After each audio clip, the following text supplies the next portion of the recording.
안녕하세요. 저는 40대 평범한 주부이자 중학교에서 학생들을 가르치고 있는 선생님이기도 합니다. 교편을 잡고 학생들을 가르친 세월이 꽤 오래 흘렀네요. 돌이켜보면 힘든 순간들도 많았고 집에서 울었던 적도 많았습니다. 그럴 때마다 가장 힘이 돼준 건 바로 남편이었죠. 힘들어서 포기할 것 같은 순간에도 꿋꿋하게 저를 지켜준 사람입니다. 동료 선생님의 소개로 만난 남편은 저랑 공통 분모가 참 많은 사람이었죠. 외제차 영업사원이었던 남편도 고객을 응대하는 일을 하다 보니 저랑 대화가 잘 통했어요. 나이도 2살 차이로 큰 위화감 없이 금세 친해질 수 있었고요. 연애하는 동안에도 큰 싸움이 없었습니다.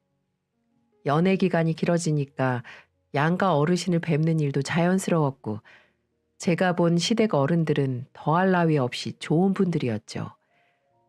이렇게 좋은 분들이 멋진 아들을 키워내셨구나 라는 생각이 들 정도였어요.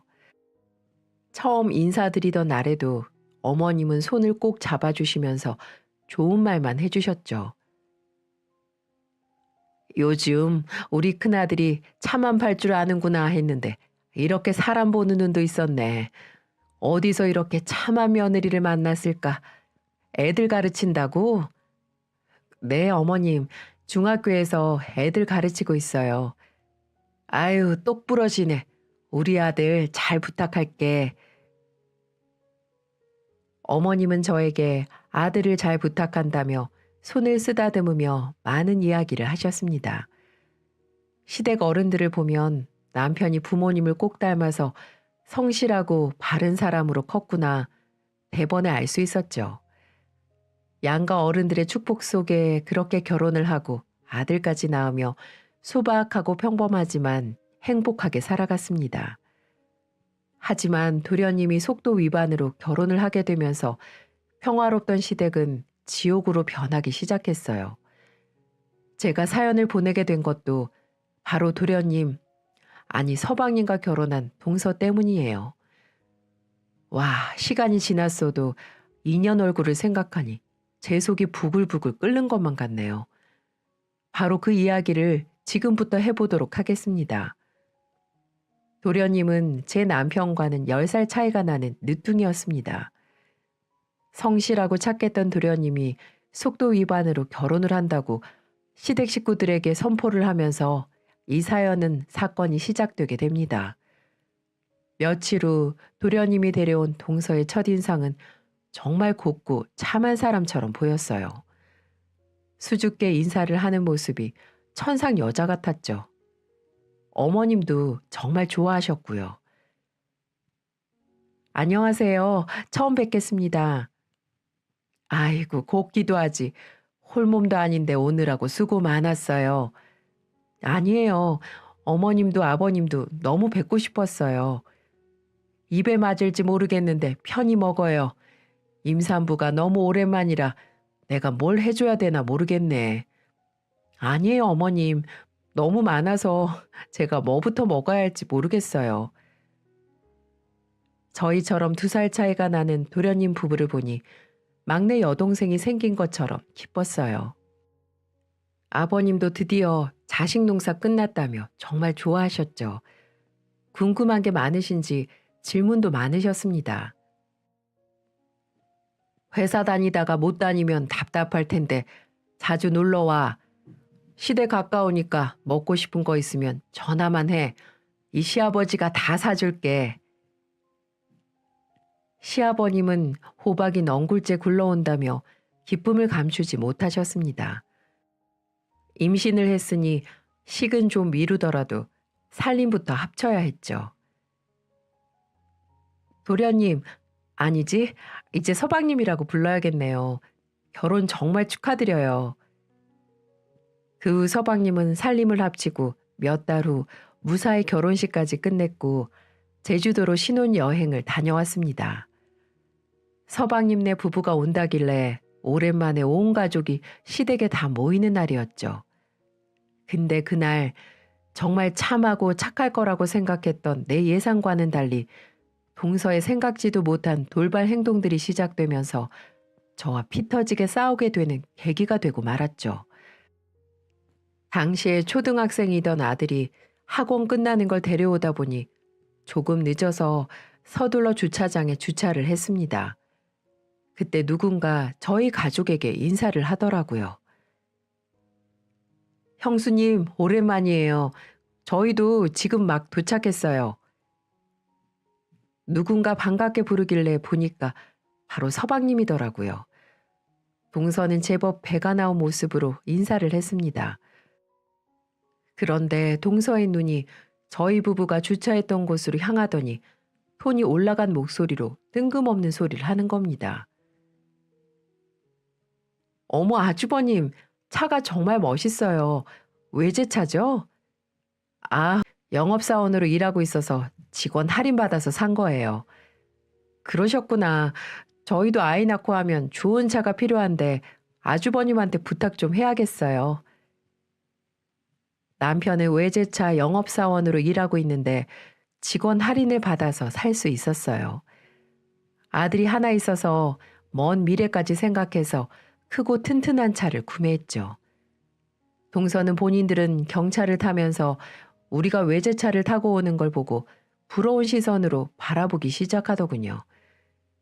어머님은 진수성찬을 차려놓고 저희를 맞이해 주셨어요. 어떻게 다 같이 들어와? 잘 됐다. 다 같이 먹을 수 있겠네. 어머님, 이게 다 뭐예요? 혼자서 다 하신 거예요? 저 일찍 부르시지 그러셨어요. 이 정도는 눈 감고도 차리지. 오느라고 수고했다. 아유, 우리 둘째 며느리는 배가 제법 나왔네. 몸도 무거울 텐데 어서 앉아라. 오랜만에 다 같이 모여서 그런지 즐거워 보이셨습니다. 서방님이 여행에서 있던 이야기도 듣고 선물도 열어보면서 시끌시끌한 저녁 시간이 흐르고 있었죠. 서로 근황을 묻던 중 어머님이 저에게 걱정스러운 듯 물으셨어요. 예, 큰애야. 내가 아까 낮에 시장 갔다 들었는데 너네 아파트 어제 불났다며? 너네 집은 괜찮은 거야? 아, 어머니 별거 아니에요. 저희 앞동에서 전기 누전으로 불이 났는데 금방 소방차가 와서 큰 사고는 없었어요. 소방차가 와서 그런지 다들 큰 불인 줄 알았다니까요. 천만다행이네. 이렇게 어머님과 전 어젯밤에 대해 말을 하고 있는데 불쑥 동서가 얘기를 꺼내더라고요. 그러고 보니까 형님네 집은 어디예요? 우리 집? 여기 사거리 지나서 있는 아파트야. 제 말을 들은 동서는 잠시 생각을 하더니 입을 열었어요. 아, 거기 알 것 같아요. 근데 거기 임대 아파트 아니에요? 지은 지 10년 넘은 걸로 알고 있는데. 맞아. 거기서 애 낳고 키우고 다 했어. 아, 임대 아파트에 살고 계셨구나. 저는 외제차 몰고 다니시길래 좋은 집에서 사는 줄 알았더니 그게 아니었네요. 뭐? 제가 임대 아파트 산다는 말에 동서는 저를 이상한 눈초리로 쳐다보기 시작했어요. 묘하게 동서의 표정이 바뀐 걸 금방 알 수 있었습니다. 기분이 많이 나빴지만 어른들도 계시고 해서 그날은 넘어가려고 애를 썼었죠. 그래서 어느 정도 저녁 식사가 끝날 무렵에 저는 분위기를 좀 바꿔보고자 이런저런 얘기를 하며 밥상을 치우기 시작했습니다. 어머님, 정말 잘 먹었어요. 제가 치울 테니까 거실에서 쉬고 계세요. 이걸 혼자 어떻게 다 치워? 혼자 힘들어서 안 돼. 어머님이 치우시기까지 하면 제가 체할 것 같아서 그래요. 얼른 가서 쉬고 계세요. 동서하고 제가 치울게요. 이럴 때 써먹으라고 며느리들이 있는 거예요. 어서 가서 쉬고 계세요. 저는 그렇게 말씀드리며 동서에게 같이 치우자고 눈치를 줬습니다. 하지만 동서는 숟가락을 내려놓고 자리에서 일어나더니 어처구니 없는 얼굴로 제게 따지기 시작하는 겁니다. 형님, 저 임신했잖아요. 그런 거 못해요. 오래 앉아 있었더니 꼬리뼈도 아프고 저야말로 거실에서 쉬고 있을게요. 그러니 오늘은 형님 혼자 고생 좀 하세요. 이 정도는 혼자 할 수 있잖아요? 동서는 그렇게 말을 하며 어머님 옆으로 가더니 몸이 힘들다며 소파 밑에서 누워서 TV를 보는 게 아니겠어요? 어른들도 다 계시는 곳에 누워서는 본인이 보고 싶은 채널들을 돌리면서 혼자 깔깔거리며 웃고 있는 겁니다. 정말 마음 같아서는 리모컨을 뺏어서 당장 일어나 상 치우라고 말을 하고 싶었지만 이번 또한 분위기를 깨고 싶지 않아 그냥 넘어갔어요. 속으로 너 언제 한번 걸려봐라. 이 마음밖에 없었던 것 같습니다. 그렇게 저는 혼자 꾸역꾸역 상을 치우고 설거지하고 뒷정리까지 다 할 수밖에 없었네요. 그리고 힘겹게 다 치우고 나서 이제 좀 저도 거실에서 쉬려고 할 찰나에 이 눈치코치 없는 동서녀는 제게 심한 모욕감을 주는 거 있죠? 형님, 혹시 후식은 없어요? 밥 먹었더니 시원한 게 먹고 싶네요. 시원한 거? 한번 동서가 찾아봐봐. 냉장고에 음료라도 있겠지. 에이, 형님, 저는 누워있고 형님은 일어서 있잖아요. 일어나기 힘드니까 냉장고 가서 시원한 것 좀 꺼내주세요. 동서, 나 지금까지 부엌 치우다가 나왔어. 동서는 누워서 TV 보고 있었고, 그럼 조금이라도 양심이 있으면 동서가 나한테 이런 거 시키는 건 아니지 않나? 지금 어머님, 아버님이 있다고 이렇게 행동하는 거야? 저는 이렇게 말을 하며 시원한 거 먹고 싶으면 직접 갖다 먹으라고 알려주었습니다. 하지만 잠시 후 아버님이 일어나서는 동서 편을 들어주는 게 아니겠어요? 아이고, 내가 갖다 주마. 별것도 아닌 것 같고 싸우고들 그러니. 보니까 냉장고에 식혜도 있고 주스도 있는데 어느 거 갖다 줄까, 아가? 아버님이 그렇게 말씀하시며 동서에게 갖다 주시는데 저는 한순간에 못된 며느리로 비춰질 수밖에 없었네요. 정말 어찌나 동서가 얄밉게 느껴지던지 임신한 건 축하할 일이었지만 임신 핑계로 집안에서 상왕 노릇을 하고 있으니 제가 천불이 날 수밖에 없었습니다. 이 나이 먹고 10살이나 어린 동서랑 애처럼 싸울 수도 없고 제가 이해해 보려고 했어요. 그런데 제 이성의 끈을 끊어버린 건 동서였습니다. 그래서 저는 도저히 참지 못하고 질러버렸어요. 형님, 혹시 기분 나쁘신 거 아니죠? 기분 나쁜 건 아닌데 위아래가 없는 것 같다는 생각이 드네. 동서는 예절 교육이라는 건 받지 않고 살아왔나 봐. 아무리 임신했다고 해도 시부모님들 앞에서 대자로 누워있고. 어휴, 형님, 지금 시대가 어떤 시대인데 갑질하려고 하세요? 어머님, 아버님도 편히 누워서 쉬라고 그러는데 왜 형님이 나서서 집안 분위기를 깨시는 건데요? 나 참, 임신하면 뇌에도 살이 찌나? 개념이 좀 없는 것 같네. 왜 이렇게 애처럼 굴어? 뭐 애요? 지금 형님 말 다 했어요? 저도 참다 참다 말한 거였어요. 부부 둘만 있는 거실도 아니고 시댁 식구들이 다 있는 데서 이거 달라 저거 달라 말을 하는데 어떻게 가만히 있을 수가 있나요? 그리고 제게 따질 때도 누워서 입만 쭉 나와서는 따지는 겁니다. 아무리 개념이 상실했다고 해도 이건 아니지 않나요? 결국 그날은 시부모님이 그만하라고 우리를 말리는 통에 참고 또 참을 수 있었지만 언제 한번 꼭 홍군형을 내야겠다고 다짐을 했습니다. 그렇게 그날은 마지막까지 기분을 잡치고 집으로 가기 위해 주차장으로 내려왔습니다. 그리고 서방님에게도 여느 날처럼 조심히 가라고 인사를 했죠. 서방님, 조심히 가세요. 다음에 집으로 한번 초대해줘요. 동서 출산도 얼마 안 남았는데 몸조리 잘하고. 알아서 할게요, 형님. 그리고 저희 집은 외부인 함부로 못 들어와서 초대는 좀 어려울 것 같네요. 뭐? 그게 무슨 말이야? 그렇잖아요. 오늘 그렇게 저랑 한바탕 난리를 쳤는데 어떻게 기분 좋게 형님을 초대할 수 있겠어요? 뭐 기분이 좀 나아지면 그때 봐서 초대하든가 할게요. 동서 진짜 마지막까지 이렇게 나올 거야? 신경 끄세요. 올해 임대 아파트 살면서 목소리 하나는 끝내주게 크네요. 기가 막혀서. 동서, 내가 사회생활을 해도 동서보다 더 했고 나이도 동서보다 한참 많아. 그런데 지금 말하는 말투가 그게 뭐야? 어서 사과하지 못해? 아, 끝까지 꼰대짓거리 하기는. 우리 갑니다. 이렇게 말하고는 창문을 올려버리고 가버리는 겁니다. 저희 부부는 동서 말에 완전히 넋이 나가버렸어요. 동서의 행동에 기가 막혔던 남편은 아들과 차로 돌아갔습니다. 그리고 사고를 친 건 동서인데 상황을 수습하는 건 서방님이었죠. 조금 뒤 저희에게 전화가 와서는 본인 와이프 대신 사과한다면서 기분을 풀라고 하더군요. 형수님, 제가 죄송해요. 이 사람이 피곤해서 예민해졌나 봐요. 다음에 제가 제대로 초대할게요. 오늘 고생 많으셨어요. 얼른 가서 쉬세요. 그리고 형한테도 말 좀 잘해주시고요. 정말 오늘 일은 죄송합니다. 네, 알겠어요.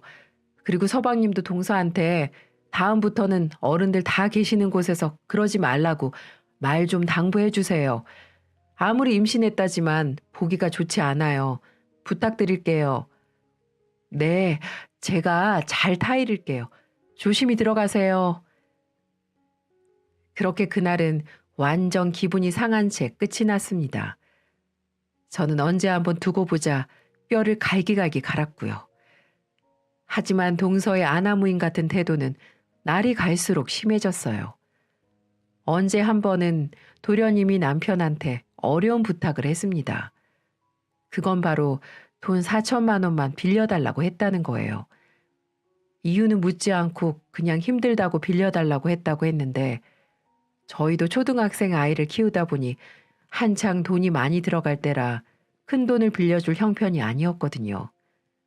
그래서 남편에게는 정중히 거절하라고 했어요. 그리고 사실 가족끼리라도 돈 거래는 하는 건 아니라고 판단을 내렸기 때문에 그렇게 냉정하게 뿌리칠 수밖에 없었습니다. 나중에 돈 문제로 서로 인상 붉히기 싫기도 했고요. 하지만 동서는 그게 기분이 나빴던 건지 더욱더 제게 함부로 대하기 시작했습니다. 명절이라서 가족들이 다 모였던 자리에서 결국 사달이 나고야 말았죠. 동서가 출산 예정일을 앞둔 지 한 달도 안 됐을 때 명절이라고 온 가족이 다 모였어요. 설이라 음식도 만들어야 해서 어머님이랑 장도 보려고 일찍 도착했죠. 어머님은 제가 오기도 전에 미리 나물 반찬을 해두셨어요. 그래서 전 전을 담당하겠다며 부엌에서 분주히 움직였어요. 어머님, 저는 제가 부칠게요. 좀 쉬세요. 언제 다 이렇게 많이 하셨어요? 아유, 한다고 했는데 할 게 또 있었네. 쉬엄쉬엄 하면서 해. 아니에요. 어머님이 다 해서 저만 부치면 되는데요, 뭘. 그래, 고생 좀 하고 있어라. 나는 요 앞에 마트 가서 부족한 것들 좀 사고 올 테니까. 네, 어머님, 천천히 다녀오세요. 그렇게 어머님이 나가셨고, 어머님이 마트로 나가고 얼마 뒤 서방님 부부가 들어왔습니다. 전을 뒤집다 말고 인사를 하러 거실로 갔죠. 오랜만에 본 동서는 누가 봐도 임산부라고 볼 만큼 배가 불러 있었어요. 옛날에 제가 아들 가졌을 때 생각이 났습니다. 그래서 과거 일은 잊고 더 반갑게 인사를 했죠. 서방님, 금방 왔네요. 동서가 홀몸도 아닌데 오느라 고생했어. 그동안 잘 계셨어요? 빨리 온다고 온 건데 형수님이 더 빨리 오셨네요. 그렇게 반갑게 인사해주는 서방님과 아는 체를 하는데 그 사이로 동서는 저를 보는 채 마는 채 하더니 쌩 하고 지나쳐 버리는 겁니다. 제가 황당한 표정을 하자 서방님은 멋쩍은 듯 저희 아들 손을 잡고 거실로 가서 앉더군요. 어이가 없었던 건 그뿐만이 아니었어요. 글쎄 소파에 앉자마자 힘들었다며 별별 소리를 다 하는 겁니다. 아버님, 저 왔어요. 오는 동안 너무 힘들었어요. 그래, 오느라 고생했다. 편히 쉬어. 밥은 먹었니? 오다 보니까 밥도 못 먹었어요. 아버님, 저 너무 배고파요. 그러고 보니까 점심때가 다 돼간다. 큰애야, 우리 점심 언제 먹냐? 때리는 시어머니보다 말리는 시누이가 더 밉다고. 그날은 아버님도 조금 미웠어요. 온몸에서 기름 냄새가 진동을 하는데 저는 동서를 위해 점심까지 차리게 되었습니다. 만삭인 동서한테 배달 음식을 시켜줄 수도 없고 홀몸도 아닌 사람이랑 기싸움하기 싫어서 그냥 한 상 차렸습니다. 어머님이 워낙 손이 크셔서 나물도 넉넉히 하셔서 찌개만 적당히 끓여서 점심을 간단히 차릴 수 있었죠. 동서는 아버님 옆에 딱 붙어서는 아부를 떨면서 밥을 먹는데 얼마나 얄미웠는지 몰라요. 아버님, 많이 드세요. 새해 손주 태어나면 많이 놀아주셔야 하는데 건강하셔야죠.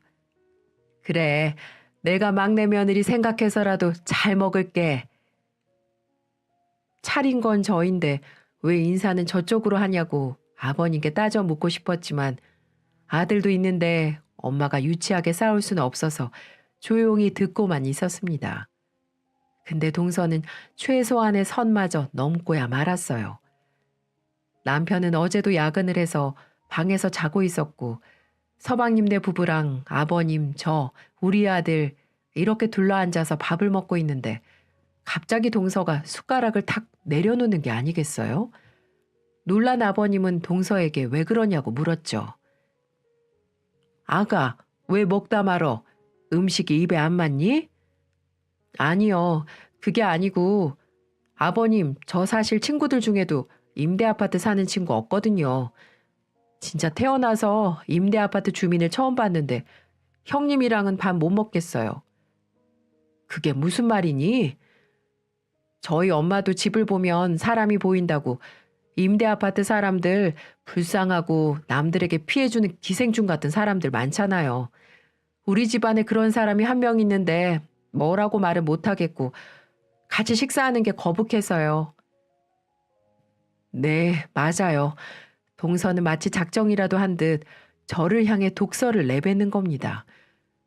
도대체 왜 이렇게 나를 모함하고 힘들게 하는지 아무리 철없고 어리다지만 정확히 이유는 알고 싶었어요. 또 저희 아들도 있는데 불쌍하니 없이 사느니 이게 다 할 소린가요? 당황한 서방님이 사과하려 했지만 저는 이제 가만히 사과만 받고 있기도 싫었습니다. 저는 참지 못하고 벌떡 자리에서 일어나서 따지기 시작했어요. 동서, 도대체 나한테 왜 이러는 건데? 설마 그때 돈 4천만 원 빌려주지 않아서 이러는 거야? 그래서 복수하는 거냐고. 어머 형님, 혹시 저한테 자격지심 있으세요? 그깟 4천만 원 있어도 살고 없어도 살거든요. 근데 그때 알았어요. 임대 아파트 사는 사람들은 의리도 없고 믿음도 없고 가족 간에도 도울 줄도 모르는 남이라는 사실을요. 만약에 형님이 우리한테 그런 부탁을 했더라면 저는 1초의 고민도 없이 들어줬을 거예요. 근데 우릴 못 믿고 매정하게 돈 안 갚을까 봐 거절을 해요? 맞네. 지금 내가 돈 안 빌려줘서 지금 이러는 거. 우리도 사정이라는 게 있고 상황이라는 게 있잖아. 근데 가족끼리 도와주지 않았다고 이렇게 철없이 행동을 하는 거야? 동서 때문에 작은 서방님이 얼마나 중간에서 난처하는지 몰라서 그러는 거야? 됐고요. 그때 우리 친정집이 망하기 일부 직전이라 부탁했었는데 형님이 우리한테 하는 행동 보고 저는 그때부터 형님으로 인정 안 하기로 했어요. 그러니까 저한테 동서 대접 받을 생각 하지도 마세요. 꿈 깨시라고요. 와, 정말 미치고 팔짝 뛰는 줄 알았습니다. 네, 맞습니다. 가족끼리 돈을 안 도와줘서 섭섭할 순 있겠죠. 하지만 아무리 그래도 이 좋은 명절에 이렇게 막가파식으로 나올 수가 있나요? 옆에서 듣고만 있던 서방님과 아버님은 작은 동서에게 그만하라고 타일렀지만 꿈쩍도 안 하더군요. 도대체 가정교육은 어떻게 배운 건지 모르겠지만 윗사람들은 동서 눈에는 하나도 안 보이는 것 같았어요. 마트에서 어머님이 오고 나서야 조금은 진정될 수 있었지만 이제는 제가 한 음식 가지고 태클을 걸기 시작하더군요. 어머, 이게 뭐야? 형님, 이걸 지금 전이라고 만드셨어요? 누굴 닮았는지 정말 못생기게 지지셨네요. 하나를 보면 열을 안다고 형님이 가르치는 아이들도 불쌍하네요. 아유, 형님 같은 사람한테 교육을 배우고 있고 우리나라 미래가 걱정이 되네요. 어머님도 동서가 말이 심했다고 생각이 드시는 건지 이번에는 동서에게 한마디 하셨습니다. 얘야, 너 지금 네 형님한테 말버릇이 그게 뭐니? 어디서 배워먹은 행동이야? 어서 잘못했다 말하지 못해? 가만히 지켜보고 있을라니까 지금 네가 선을 넘고 있잖아. 에이, 어머님, 장난이에요. 그냥 웃자고 한 소린데 왜 이렇게 화를 내세요? 형님도 아시죠? 제가 지금 웃자고 장난친 거. 우리 이렇게 기분 좋은 명절에 하하호호 웃으면서 지내자고요. 세상에, 이렇게 말하며 미꾸라지처럼 빠져나가려고 하는 거 있죠? 그리고 어느새 저녁이 되었습니다. 형님, 요즘 애들 임대 아파트 살면 왕따 당하고 무시받는 거 아시죠? 애 생각해서라도 이사를 가세요. 이건 정말 가족으로서 충고드리는 겁니다. 동서, 우리 집에 신경 좀 꺼. 동서가 생각하는 그런 아파트 아니니까 좀 모르고 있으면 닥치고 있으라고. 네? 임대 아파트도 등급이 있어요? 그리고 임대 아파트에 외제차가 어울리기나 해요? 여윳돈도 없는데 무슨 돈으로 그런 차를 굴려요? 제가 부들부들 떨자 서방님은 분위기 파악을 했는지 죄송하다며 동서를 데리고 밖으로 나갔습니다. 그리고 어머님은 저를 달래주려고 애를 쓰셨죠. 큰애야, 네가 속이 넓으니까 기분 풀거라. 나도 저 정도로 막무가내 아인 줄 몰랐구나. 나도 지금 속으로 벼르고 있어. 손주만 낳으면 내가 다리 몽둥이를 부러뜨려서라도 가정교육 처음부터 다시 시킬 거니까 네가 조금만 참어. 네, 어머님. 왜 저렇게 시간이 갈수록 애 같은 행동하는지 모르겠네요. 저보다 작은 서방님이 더 걱정이에요. 저런 동서를 어떻게 데리고 살지. 아유, 그러게 말이다. 안 그래도 며칠 전에 통화를 했었는데 아주 죽으려고 하더라. 비유 맞춰주기 힘이 드나 봐. 결혼한 걸 후회한다는 말까지 나왔다니까. 네, 정말요? 그래. 요즘 회사에서 야근이 많아져서 집에 좀 늦게 들어갔는데 작은 애는 우리 아들이 바람피고 있는 걸로 오해를 하고 핸드폰 뒤지고 모르는 연락처가 있으면 일일이 다 전화해서 확인 전화까지 했었나 봐. 의부증에 집안일은 아예 할 생각도 하지 않고 얼마나 힘이 들면 혼자 힘들어서 술 먹고 전화를 했겠니. 아휴, 정말 힘드시겠네요. 의부증 그거 아주 무서운 병인데 어머님이 옆에서 많이 도와주셔야겠어요. 어머님은 제게 서방님과의 얘기를 해주시며 조금만 참아달라고 부탁을 하셨습니다. 그래서 저는 어머님도 이렇게 힘들어 하시는데 제가 무례하게 어른들 앞에서 싸우면 안 될 것 같아 죄송하다고 말씀드리고 알겠다고 말씀드렸죠. 그리고 먼저 손을 내미려고 서방님 부부를 찾으러 나갔습니다. 괜히 저 때문에 싸우는 것 같기도 해서 마음이 편치 않았거든요. 조금 걸어 다니니까 서방님 부부가 바깥에서 싸우고 있더라고요. 그래서 저는 동네 사람들도 보고 해서 싸움을 말려야 될 것 같아 한 걸음에 달려갔습니다. 가면서도 이게 싸울 일인가 이해가 안 갔지만 임신했으니까 별게 다 예민했겠지. 100번 이해하자 정말 마음으로 노력했죠. 하지만 동서는 저보다 더 억울해 보였어요. 동서, 그만하자. 이 좋은 날 왜 그래? 서방님도 그만하시고요. 기가 막혀서. 형님, 제가 이러는 거 이해가 안 가죠? 저 그렇게 막 자란 애 아니에요. 저희 집에서 얼마나 귀하게 큰 줄 아세요? 누가 동서 막 자랐다고 뭐라고 했어? 1절만 하고 어서 들어가. 어른들 다 계시는데 뭐 하는 거야? 제가 신경 끄시라고 했죠? 왜 남의 가정일에 참견이신데요? 우리 부부끼리 싸우지도 못해요? 눈치가 없으니 아직도 임대주택에서나 살고 있지? 동서, 그 입 진짜 안 닥쳐? 이제야 본성이 나오시네요. 어디 임산부한테 욕짓거리를 하세요? 내가 지금 말 곱게 나가게 생겼어? 이 정도밖에 안 되는 사람이었어, 동서? 누가 선생 아니랄까봐 훈계질은. 가서 형님 분수에 많은 입주민들이랑 겸상하세요. 돈 좀 빌려달라니까 한 푼도 못 빌려준다고 발뺌할 땐 언제고, 보라한 듯이 고급차를 끌고 온 거 저 보라고 그런 거 아니었어요? 당신 형수님한테 사과드려. 서방님은 동서를 향해서 소리를 쳤고 동서는 한 채의 양보도 없이 두 눈 부릅뜨고 소리를 질렀습니다. 지나가는 사람이 보면 만삭의 동서를 괴롭히는 고약한 사람이라고 오해하기 딱 좋았어요. 서방님의 한마디에 서러웠는지 동서는 눈물이 그렁그렁 져서는 택시를 타고 가버렸습니다. 도대체 이게 무슨 경우인가요? 서방님은 이번에도 제게 연신 사과를 하면서 푸념을 하기 시작했습니다. 그리고는 너무 힘들다며 제 앞에서 울기 시작하는 거예요. 정말 처음으로 보는 모습이었어요. 형수님, 정말 미쳐버릴 것 같습니다. 어떻게 하나하나 행동들이 저렇게 철이 없고 사람들을 힘들게 하는지. 서방님, 힘내요. 어쩌겠어요. 왜 제가 모르는 무슨 일이라도 있어요? 제가 이건 부모님한테도 쪽팔려서 말씀 안 드렸지만 저 사람이 사고를 이만저만 치는 게 아니에요.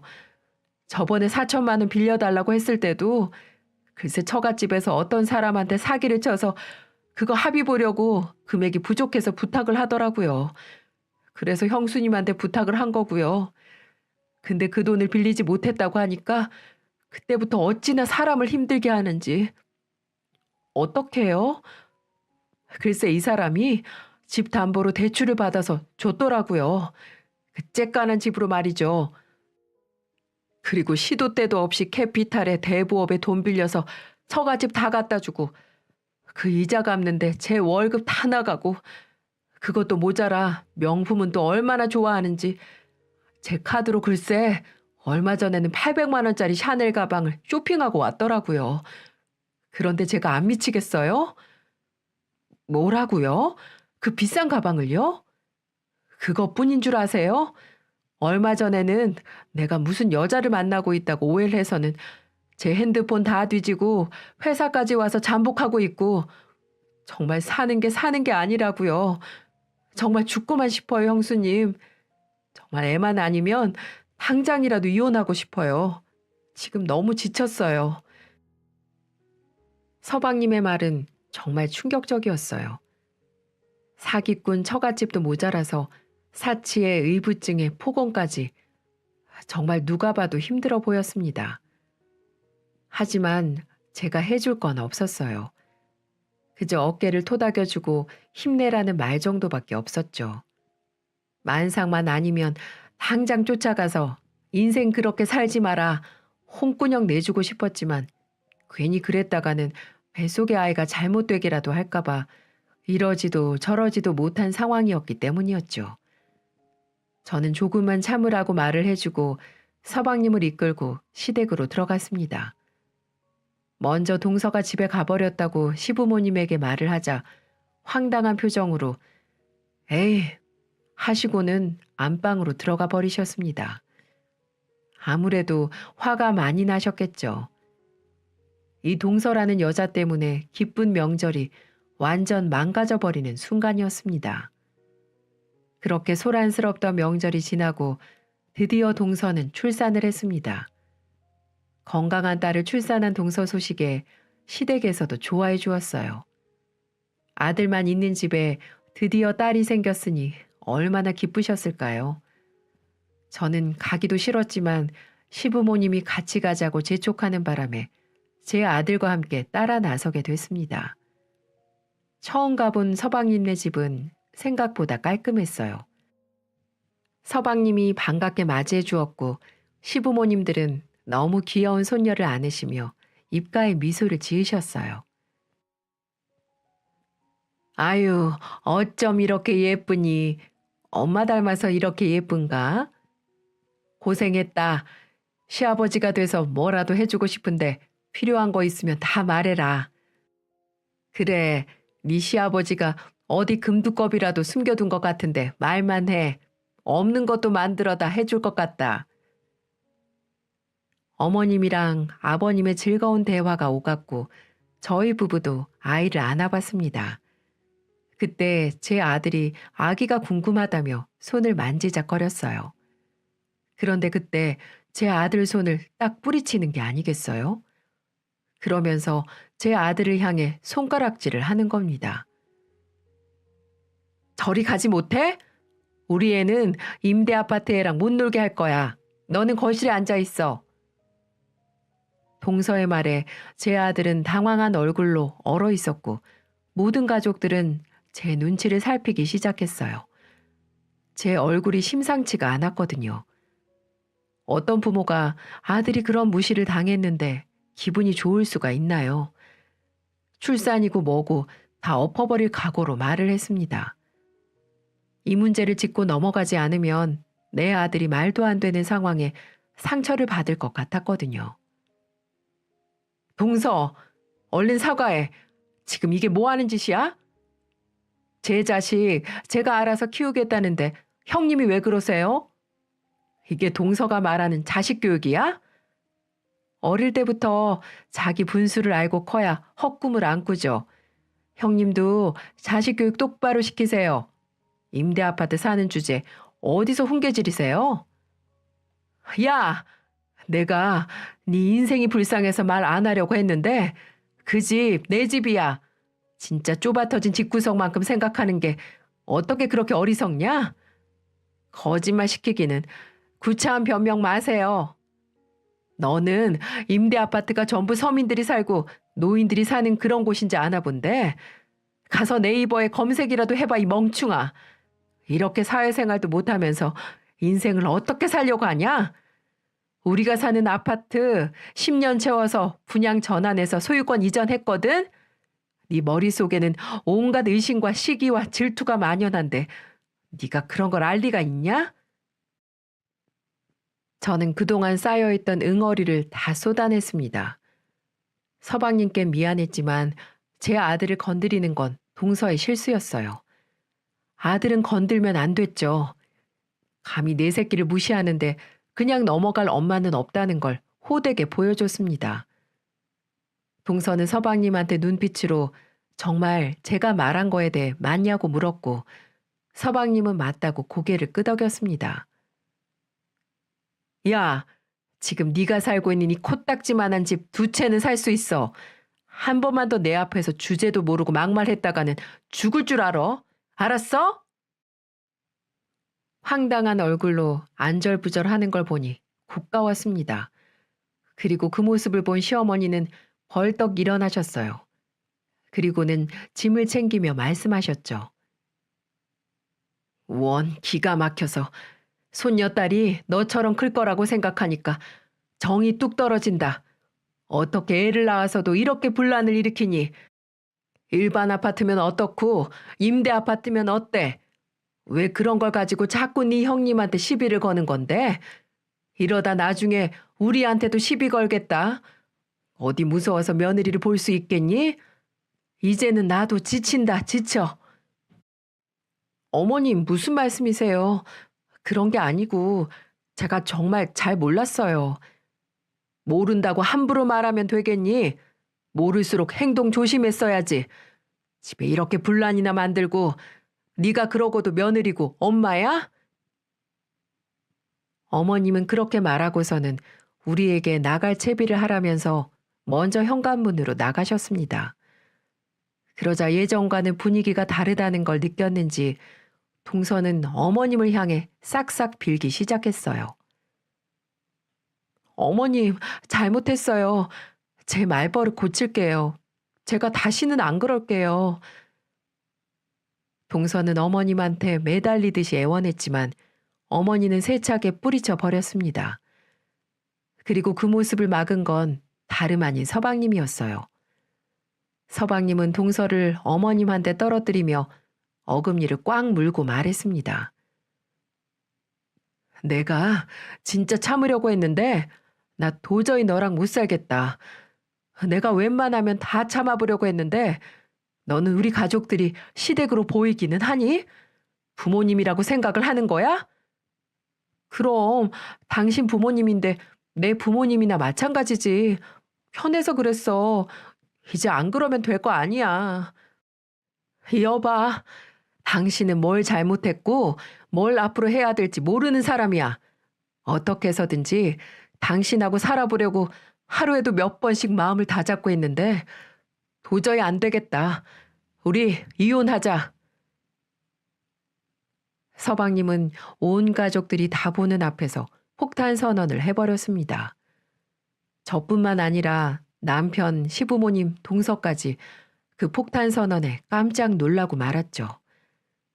하지만 서방님의 말은 그냥 해본 말이 아니었습니다.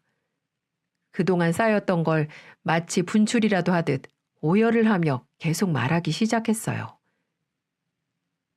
내가 우리 가정은 어떻게든 지키려고 했는데 당신 같은 여자랑 살면 내가 먼저 미쳐버릴 것 같아. 당신 같은 사기꾼 집안, 능력도 없으면서 사치만 좋아하고 어른들이 있는데도 마치 지 세상처럼 누워서 TV를 보지 않나. 형제 간의 사이를 이간질시키질 않나. 내 월급을 전부 카드값 대출금으로 쓰질 않나. 내가 여기서 더 어떻게 해야 되겠니? 지금 이 순간부터 이 집에서 나는 나갈 거니까 더 이상 찾지 마. 서방님은 정말 이렇게 말을 하며 가장 먼저 집을 나가버렸습니다. 제 남편이 놀라서 서방님에게 달려갔고 저는 시부모님을 모시고 집을 나와버렸어요. 동서는 애타게 우리를 불렀지만 누구 하나 동서의 부름에 응답해주는 사람은 없었죠.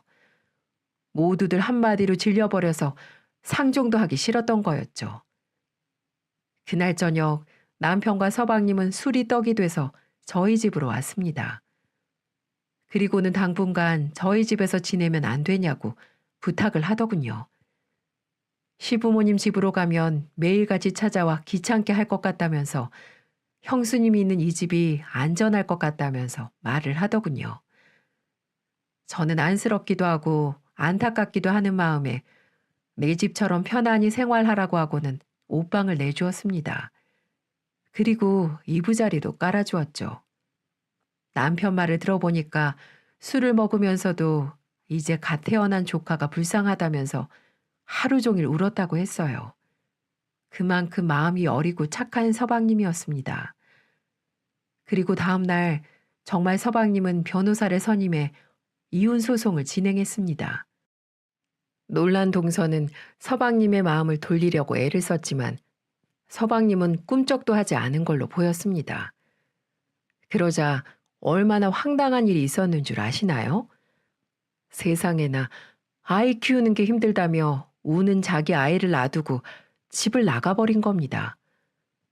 서방님에게 문자만 남겨둔 채 조카를 놔두고 무책임하게 집을 나가버렸고 놀란 서방님은 일하다가 문자를 받고 회사에 월차를 내고 곧장 집으로 뛰어갔다고 했어요.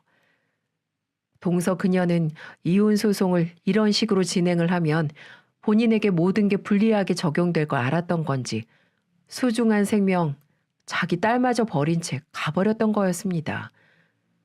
정말 쓰레기 중에 최악의 쓰레기이지 않나요?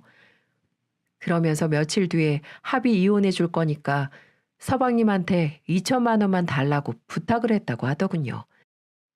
카드값하고 대출금을 갚아야 된다면서 말이죠. 정말 미친년이 맞았어요. 하지만 서방님은 아이를 두고 도망간 아내를 보고 더 이상 호구가 아니었습니다. 이를 바드득 갈기 시작했어요. 처갓집에 자기 모르게 대출받아 갖다 준 돈, 정신적인 위자료 등도 소송을 같이 걸어서 정신머리 혼미할 정도로 탁탁 털어버리기 시작했습니다. 그러자 서방님한테 그냥 합의 이혼해 줄 테니 소송만은 제발 취하해달라고 싹싹 빌기 시작했고 몇 번이나 애걸복걸하며 다시 자신을 받아달라고 성가시게 했다고 하더군요. 동서가 집을 나간 후 조카는 시어머님이 봐주기 시작하셨는데 시댁까지 찾아가서 시부모님께 잘 좀 중재해달라고 부탁을 했다고 했어요. 그러자 시모는 그동안 쌓였던 감정들을 한꺼번에 풀어버렸다고 합니다.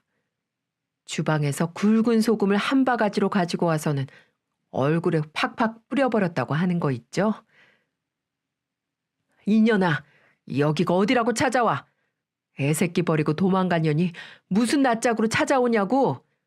한 번만 더 찾아왔다가는 그때는 소금이 아니라 네 뺨을 갈겨버릴 줄 알아, 이년아. 라고 말이죠. 그렇게 호되게 당하고 울면서 돌아갔다고 하더군요. 그 얘기를 어머님이 해주시는데 제가 얼마나 통쾌했는지 모릅니다. 어머님도 묵은 채증이 다 내려간 것 같아 살 것 같다고 하셨고요. 이혼 결과는 예상대로 서방님에게 일방적으로 유리한 판결이 내려졌고 양육권과 친권도 가져올 수 있었습니다. 정신적인 위자료는 받지 못했지만 대출금은 조금 회수할 수 있었다고 하더군요. 적당한 선에서 서방님이 합의를 해준 것 같아 보였어요. 그리고 지금은 또 하나의 소송을 걸고 있어요.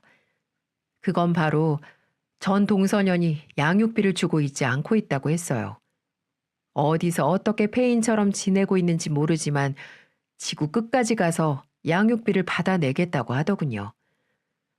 아무튼 그렇게 서방님과 동서년의 결혼 생활은 끝이 났습니다.